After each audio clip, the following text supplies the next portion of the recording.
अम्मी, अब्बू मुन्ना को कहाँ लेकर जा रहे हैं? बेटा, तुम्हारे अब्बू मुन्ना को हलाल कराने के लिए लेके जा रहे हैं। आज बकरा ईद जो है।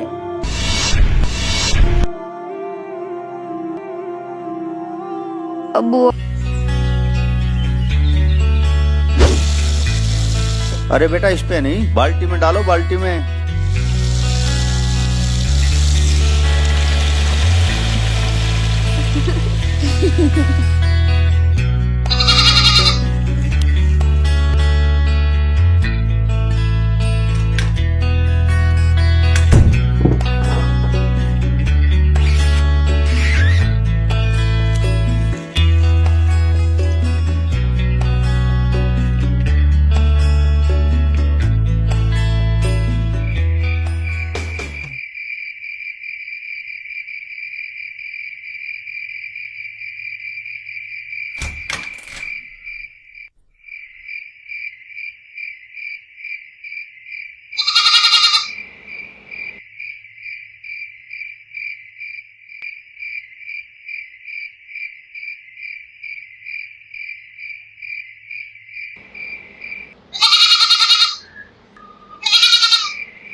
अल्लाहु अकबर, अल्लाहु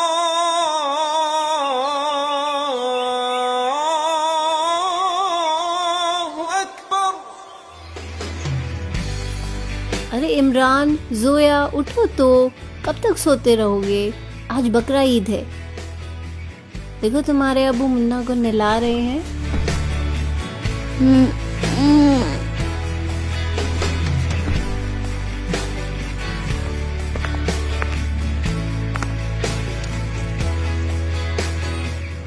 बेगम, मैं चलता हूँ, मुन्ना को हलाल करवा लाऊं, नहीं तो उस्मान भाई की दुकान पर गर्दिश हो जाएगी। मुझे इजाजत दीजिए।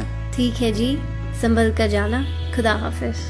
अम्मी, अब्बू मुन्ना को कहाँ लेकर जा रहे हैं? बेटा, तुम्हारे अब्बू मुन्ना को हलाल कराने के लिए लेके जा रहे हैं। आज बकरा ईद जो है।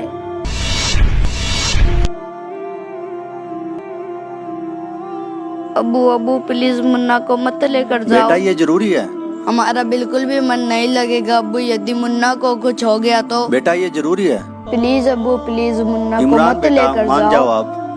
प्लीज अब्बू प्लीज। बेगम, पकड़ो इसे। अब्बू, मत लेकर जाओ ना मुन्ना को। आखिर उसने किसी का क्या बिगाड़ा है?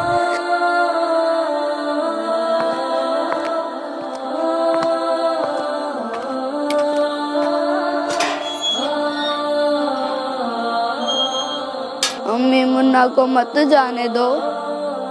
प्लीज अम्मी, मुन्ना को बचा लो, प्लीज अम्मी।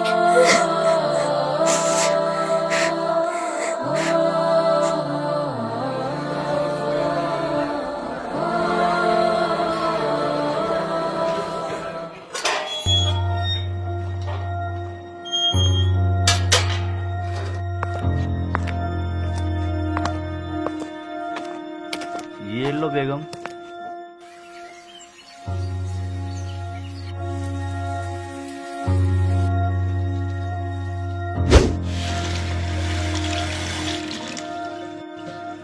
इमरान, जोया, बेटा आ जाओ, खाना खा लो ना। अच्छा गोश्त बना है। आ जाओ बेटा।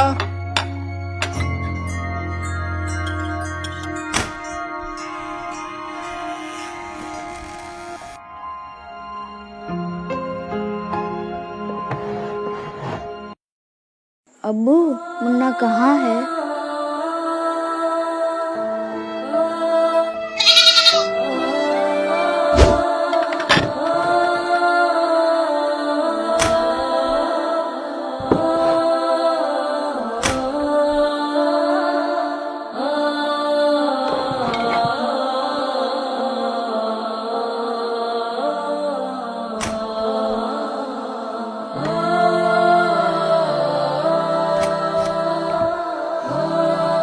खाने से ऐसे उठकर नहीं आते, अल्लाह नाराज हो जाते हैं। चलो इमरान खाना खा लो, उठो बेटा। चलो जोया खाना खा लो बेटा, उठो। नहीं अब्बू, हम मुन्ना के गोश्त को नहीं खा सकते। हमें खाना नहीं खाना अब्बू, खाना नहीं खाना। बेटा ये तो अल्लाह का फरमान है। अल्लाह ने उसे जमीन पर हलाल होने के लिए ही भेजा था, उसे तो हलाल होना ही था। अब्बू क्या बिगाड़ा था मुन्ना ने आपका, कितना प्यारा था वो। माफ करना अब्बू, यदि कोई कल को हमें हलाल करे या कुछ कहे तो आप क्या करोगे? हाँ कोई हाथ तो लगा कर दिखाए तुम्हें, हराम खोद के टुकड़े टुकड़े कर दूंगा। तो फिर अब्बू, आपने बगैर किसी कसूर के मुन्ना को क्यों हलाल करवा दिया? वो भी तो किसी का बच्चा था ना। अब्बू आप तो कहते थे कि कीड़ी से लेकर हाथी तक सभी उस एक अल्लाह के ही बच्चे हैं, तो फिर क्या वो मुन्ना उस अल्लाह का बच्चा नहीं था जिसे आपने हलाल करवा दिया? अब्बू, आपने अल्लाह के बच्चे को हलाल किया है, अल्लाह क्या सजा देंगे आपको इसकी? अरे बेटा, मुन्ना को हमने कलमा पढ़कर ही हलाल कराया है, जिससे उसकी रूह जन्नत में चली गई। इसीलिए अब उसका गोश्त खाने से हमें सवाब मिलेगा। अम्मी, यदि ऐसे ही जन्नत में जाते हैं तो आप एक काम कीजिए, हमें भी कलमा पढ़कर हलाल करवा दीजिए, ताकि हम भी जन्नत में जाकर अल्लाह से पूछ सके कि वाकई आपने ये हुक्म दिया है कि बेजुबानों को हलाल करो।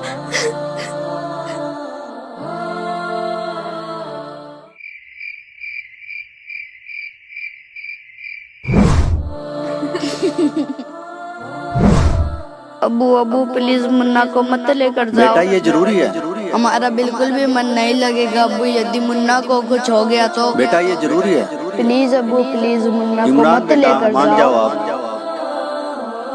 नहीं अब्बू नहीं, मत लेकर जाओ मुन्ना को। क्या मुन्ना हुआ को इमरान मत बेटा? लेकर जाओ क्या अब्बू हुआ? प्लीज। क्या हुआ बेटा? मुन्ना कहाँ चला गया अम्मी? मुन्ना ने आपका क्या बिगाड़ा था अब्बू, जो आपने उसका हलाल करवा दिया? हाँ अब्बू। चुप हो जाओ बच्चों, रात काफी हो गई, सो जाओ।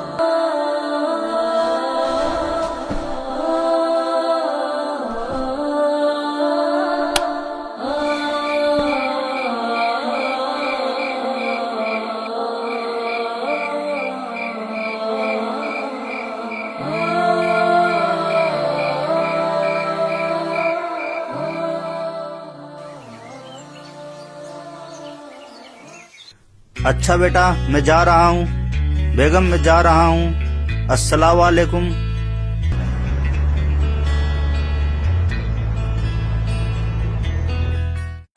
अब्बू, मत लेकर जाओ ना मुन्ना को, आखिर उसने किसी का क्या बिगाड़ा है? अब्बू अब्बू प्लीज मुन्ना को मत लेकर जाओ।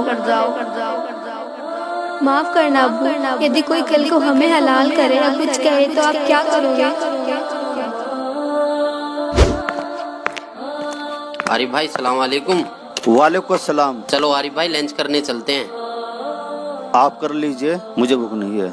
नहीं आरिफ भाई ऐसे काम नहीं चलेगा, मैं सुबह से आपको देख रहा हूँ काफी परेशान लग रहे हो, लंच तो करना ही पड़ेगा। चलो खड़े हो जाओ।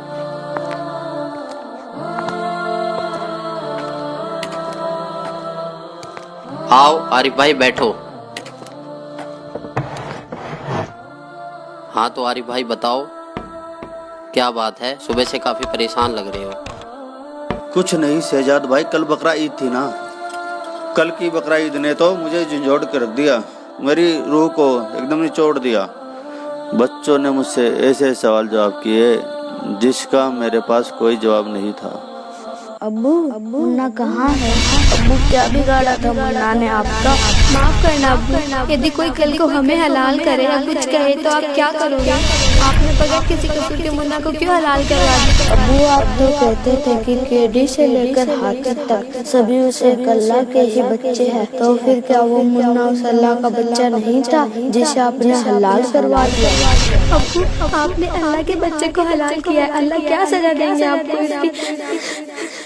तो शहजाद भाई अब आप ही बताइए मैं क्या करूं? उसके बारे में किसी बाखबर को पूछ कर देखो कि वो बाखबर होगा और वही खुदा की इबादत करने का तरीका बताएगा।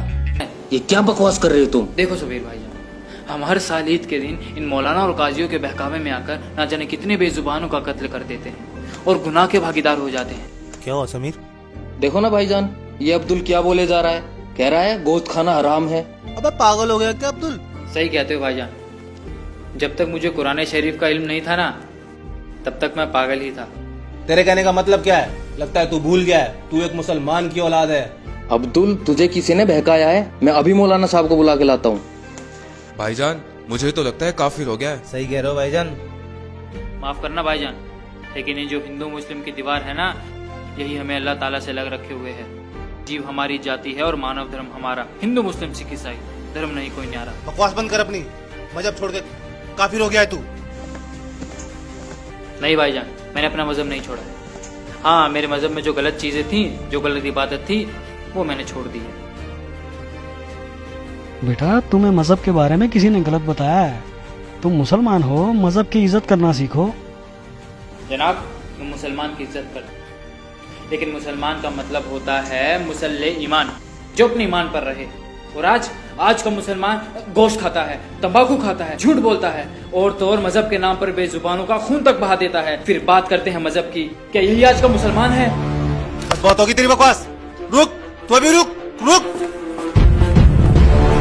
आज तो इसको छोड़ूंगा ही नहीं।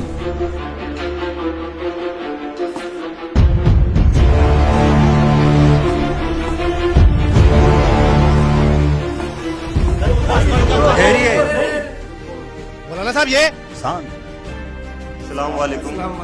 वालेकुम अस्सलाम। क्या हुआ बरखुरदार, आपकी क्या मसाद है? एक मुसलमान होते हुए भी आप अपने मजहब की रीतियों को गलत बता रहे हैं। पता है अपना मजहब कितना पाक है? मजहब तो सभी पाक है मौलवी साहब, बस इन मजहब के मानने वालों ने इसकी हमें गलत इल्म दी है, जिसे अब हम सबको मिलकर ठीक करना है। हम सब एक अल्लाह के बंदे हैं, और अल्लाह को पाने का रास्ता भी एक ही है। तो क्या तुमने अपने दिन को छोड़ दिया?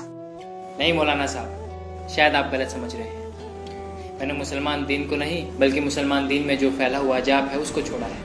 मौलाना साहब, ये कहता है बेजुबानों का कत्ल क्यों करते हो और गोश्त खाना हराम है। अरे काफिर, यह अल्लाह का हुक्म है। नहीं मौलाना साहब, गोश्त खाना अल्लाह का हुक्म नहीं है, बल्कि। चुप कर अब्दुल, बंद कर अपनी बकवास। नहीं भाईजान, अब बात शुरू हो गई है तो उसे क्लियर करना भी जरूरी है। मौलाना साहब, अल्लाह ताला ने 6 दिन में कायनात बनाई और 7वें दिन जाकर तख्त पर बैठ गए। मतलब कि अल्लाह ताला को जो हिसाब बनाना था उन्होंने वो 6 दिन में बनाया, 7वें दिन जाकर तख्त पर बैठ गए। मतलब कि उसके बाद के जितने भी हुक्म है वो अल्लाह ताला के नहीं है, बल्कि वो शैतान के हुक्म है। और दूसरी तरफ हम मोहम्मद साहिब जी और उनकी उस टाइम की 1,80,000 अंबियाओं को देख सकते हैं। ना तो उन्होंने कभी मांस छुआ है और ना ही उन्होंने किसी को कहा है तुम मांस खाओ। लेकिन कुरान में कुर्बानी का जिक्र है। वही तो मैं बताना चाह रहा हूँ मौलाना साहब, वो जो बात के हुक्म है वो अल्लाह ताला के नहीं है, बल्कि शैतान के हैं। क्योंकि कुरान से पहले 3 आसमानी किताबें और उतरी थी, जंबूर, तौरात और इंजिल। उनमें कहीं भी गोश्त खाने का जिक्र नहीं है। आप बेशक मुझे मार देना, लेकिन मेरी बात पर गौर फरमाना। खुदा हाफिज।